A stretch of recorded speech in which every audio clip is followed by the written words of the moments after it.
Damos la bienvenida al abogado Mauricio Alarcón. Él es director de la Fundación Ciudadanía y Desarrollo. Bienvenido, abogado Alarcón. Quisiéramos conocer su punto de vista sobre esta encrucijada en la que se encuentra nuevamente el país con el nombramiento de superintendente de bancos. ¿Cómo ve la situación?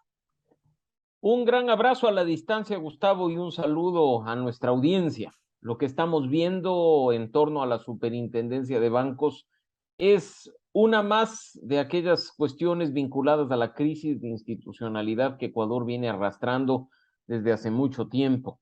Recordarán ustedes que se decía que con el cambio en la forma de designación de autoridades de la mano de la Constitución de 2008, todo estaría mejor y no habría ni manipulación política ni puje entre las distintas fuerzas partidistas por designar autoridades. Sin embargo, en la práctica esto ha vuelto a ocurrir. Si el Ejecutivo es incapaz de armar una terna, si el Ejecutivo desconoce los más elementales procedimientos en cuanto a la designación de autoridades, no es de sorprendernos que quienes tienen mejor olfato político y hasta suspicacia aprovechen de las inocentadas de los funcionarios del Ejecutivo para hacerse del control de las instituciones con las consecuencias que hoy lamentamos. No hay que dejar de lado el hecho de que una vez más se usa y se abusa del sistema de garantías constitucionales para manipular procesos que están en marcha con nuevamente pugnas que terminan incluso afectando no solo al Ejecutivo y al Legislativo, sino también al Judicial. Las tres principales funciones del Estado que lamentablemente no tienen la credibilidad y la confianza suficientes por parte de los ciudadanos. Ahora, ¿qué salidas puede tener este embrollo? Como decía uno de los miembros de la Comisión Ciudadana Anticorrupción, ¿qué es lo que hay detrás de todo esto? Nadie sabe lo que hay detrás, simplemente han sido especulaciones las que hemos escuchado de uno u otro lado. Lo cierto es que para quienes somos respetuosos del Estado de Derecho y que creemos en la institucionalidad del país, el camino óptimo es el de esperar a que la Corte Constitucional actúe frente a las dos sentencias que por muy abusivas que hayan resultado, al estar en contraposición, demandan una resolución por parte del principal órgano de garantías constitucionales, que en este caso pues es dicha Corte. Mientras ese pronunciamiento no se dé, todo lo que haga uno u otro lado simplemente serán acciones y jugarretas políticas que continuarán minando la credibilidad y la confianza de los ecuatorianos en sus instituciones. Estamos, como tú has visto, Gustavo, frente a una crisis de inseguridad terrible, por lo que sorprende que se utilicen recursos de la Policía Nacional, me refiero no solo a personas, sino también a recursos materiales para impedir el acceso, sí, de una persona designada anómalamente, pero principalmente perjudicando a los ecuatorianos que demandamos de esos elementos para tener mejores condiciones de seguridad en nuestro entorno. Ahora, ¿cuáles son estas dos sentencias? La una era de la jueza de San Borondón, la otra de un juez, ya no recuerdo de qué recinto, pero esta segunda sentencia de un juez, al final el juez la eliminó, reculó. Sí, pero son cuestiones que por mucho que estén ahí, se reculen o se mantengan, demandan pronunciamiento de las cortes superiores. Me refiero en este caso, insisto, a la Corte Constitucional. Más aún, si esto es producto de la manipulación política de aquellos recursos y acciones de garantía que se supone están ahí para favorecer a los ciudadanos cuando sus derechos fundamentales han sido vulnerados. Ujú. Esperemos que pronto se resuelva este tema. Primero, porque no se puede continuar ahora con otra institución en acefalía y con encargo. Y segundo, porque ya el país no aguanta más pugnas de esta naturaleza en la que actores político-partidistas con intereses particulares están dispuestos a todo con tal o de llevar la contraria al Ejecutivo o de hacerse del control de una institución de regulación y control tan importante como la Superintendencia de Bancos. Para solventar este lapsus, se trata del juez de Yaguachi, quien sentenció. Después dijo que había sido mal informado y dio pie Que atrás. desentenció, efectivamente. Y ese es un ejemplo, como tú bien mencionas, Gustavo, de la negligente forma en la que se activan estas acciones y, por supuesto, como estas se resuelven. ¿Mal informado un juez? ¿De qué estamos hablando? O sea, es un asunto que ya debería, incluso en este caso, demandar acciones urgentes por parte de la Corte Constitucional.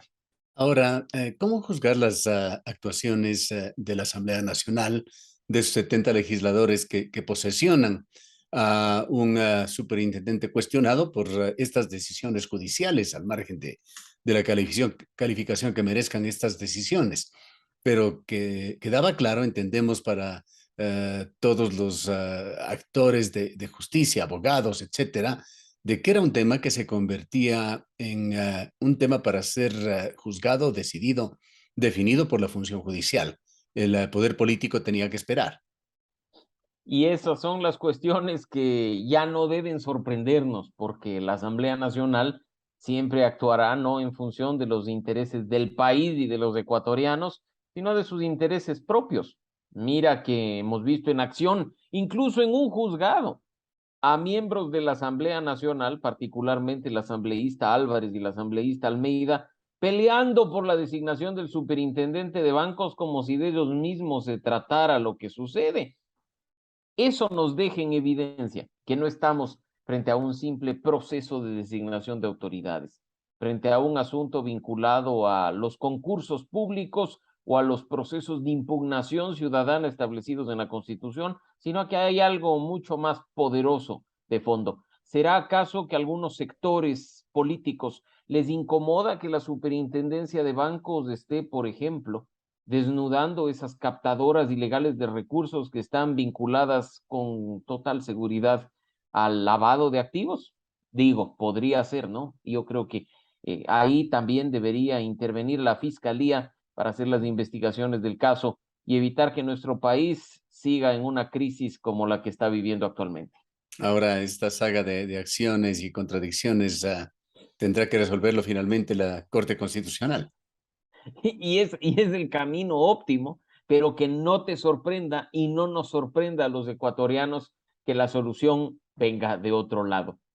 La historia se repite una y otra vez, y cuando no hay Estado de Derecho, cuando no hay institucionalidad, cuando dependemos de las personas y respetamos la Constitución y la ley, las soluciones pueden salir mágicamente del lugar que menos nos esperamos. Parecería que esa frase de mi poder en la Constitución ha cambiado a mi poder en la oficina, cuando a través del bloqueo ahora se aspira a bloquear esta corriente que ratifica a la superintendente como tal. Y mira lo triste que resulta que nuestro Ecuador sea el único país en el que la banda presidencial necesite de un texto para avalar que el poder público que radica en el presidente y por supuesto por designación en el resto de funcionarios está en la Constitución y en las normas. No necesitaríamos mi poder en la Constitución o cualquiera de esas frases. Bastaría con tener una banda tricolor que represente el símbolo patrio, pero no, es tan débil nuestra institucionalidad que dentro de poco deberíamos quizá ahí bordar la Constitución entera o los artículos vinculados al ejercicio del poder presidencial como una forma de darle cierta estabilidad y evitar acciones antidemocráticas o anticonstitucionales como las que se ha visto.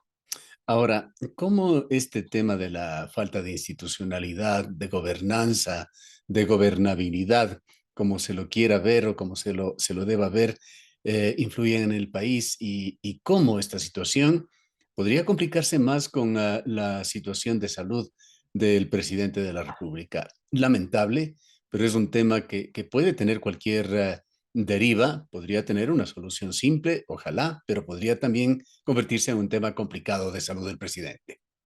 Sobre el primer punto, Gustavo, bastaría regresar a ver lo que está sucediendo en muchas instituciones públicas para darnos cuenta de la importancia de la institucionalidad y el respeto a la Constitución y a la ley. Un ejemplo muy práctico.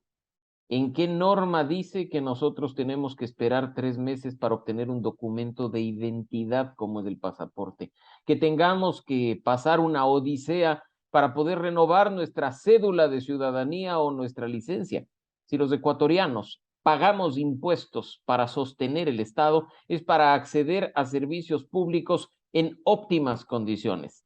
una institucionalidad que se sustente en normas y por último hasta en normas inferiores como reglamentos, pero no que tengamos que ir a rogar en la institución pública presentando 100,000 documentos para que nos puedan adelantar una cita y obtener un documento de identidad. Pasamos a depender de las personas, de su buena voluntad, abriendo espacio clarísimo a la corrupción, aquellos que te adelantan cita por un favorcito, y quién sabe si ese favorcito se convierte incluso en recursos económicos. No se diga la situación que estamos viendo en hospitales, no se diga la situación que estamos viviendo en la justicia, donde plazos y términos son irrespetados porque no se asignan recursos suficientes para que jueces y fiscales actúen como manda la norma específica en cada una de las materias.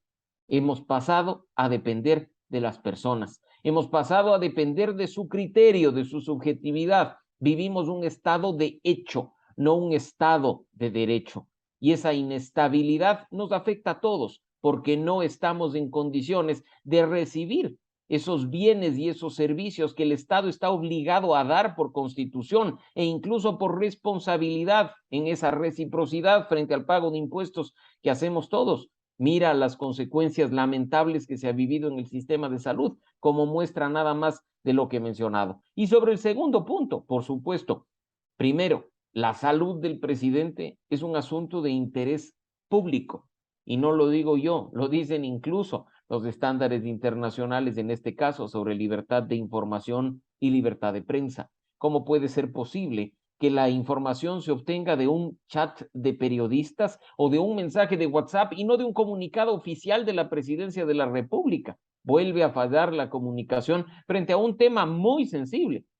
Nadie quita que la salud del presidente sea prioritaria para él y para su familia, pero en una situación como la que actualmente vivimos, también hay que preocuparnos respecto a quién queda al frente del país para gobernar mientras él se hace tratamientos o exámenes. ¿Cómo se va a afrontar cuando hay procesos de diálogo con los movimientos sociales en marcha y una cuenta regresiva respecto de esos 90 días inicialmente otorgados? O incluso frente al tema de la inseguridad y esta guerra que ha dicho el ministro del Interior se está librando contra el Estado. Es nada más un hecho adicional a aquellos que ya se vienen arrastrando y por el bien del país espero y creo que la gran mayoría de ecuatorianos esperamos una actuación responsable y a la altura de las circunstancias. ¿Qué ha pasado mientras tanto con el nombramiento del Procurador General del Estado, que a su vez se espera también actuaciones, así como informaciones sobre ese grave hecho que se dio hace pocos días del congelamiento de fondos en cuentas internacionales de Ecuador, que podría tener consecuencias también bastante delicadas para el país? De nuevo, la irresponsabilidad de nuestros gobernantes anteriores trae consecuencias contra todos los ecuatorianos. Esas decisiones por fuera de la Constitución, la ley, los compromisos internacionales e incluso los contratos generan sanciones para el país que derivan, entre muchas otras cosas, en el congelamiento de recursos que nos afecta a todos. En ese sentido, la Procuraduría, que es la institución abogada del Estado que interviene en todos estos procesos, debe estar ya de una buena vez en manos de una autoridad estable. Cuidado y caemos en lo mismo en lo que han caído las otras instituciones y que lo mencionaba hace un momento.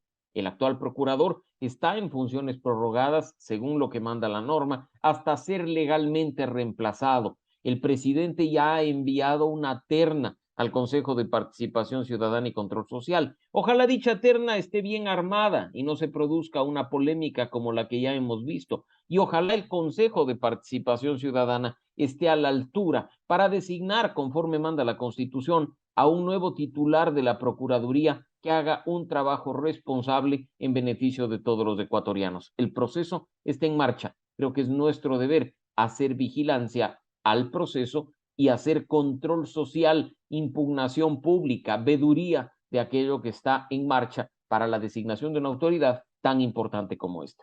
Y en cuanto a la otra terna, la nueva terna de el superintendente de bancos, sobre la cual también hay divergencias, se dieron a conocer incluso nombres de los nuevos candidatos, pero los consejeros de minoría del Consejo de Participación Ciudadana y Control Social dicen que ninguna terna ha sido ingresada. Lo que decíamos hace un momento, mientras no se dirima en este conflicto que se ha producido en torno a la superintendencia de bancos, podrá haber 1 o 1000 ternas, podrá haber 1 o 5000 procesos, podrán haber más acciones de garantía o de medidas cautelares interpuestas ante la justicia y la institución seguirá cayéndose a pedazos. Ojalá, insisto, quienes deben estar en este caso inmiscuidos, me refiero al Ejecutivo, al Consejo de Participación Ciudadana y a la ciudadanía en general, hagamos un rol responsable para tratar de salvaguardar una institución que tiene mucho que ver con nuestra vida diaria. No nos olvidemos que la superintendencia de bancos es el ente regulador de los bancos, de las instituciones financieras, de los lugares donde ustedes y nosotros tenemos nuestros ahorros.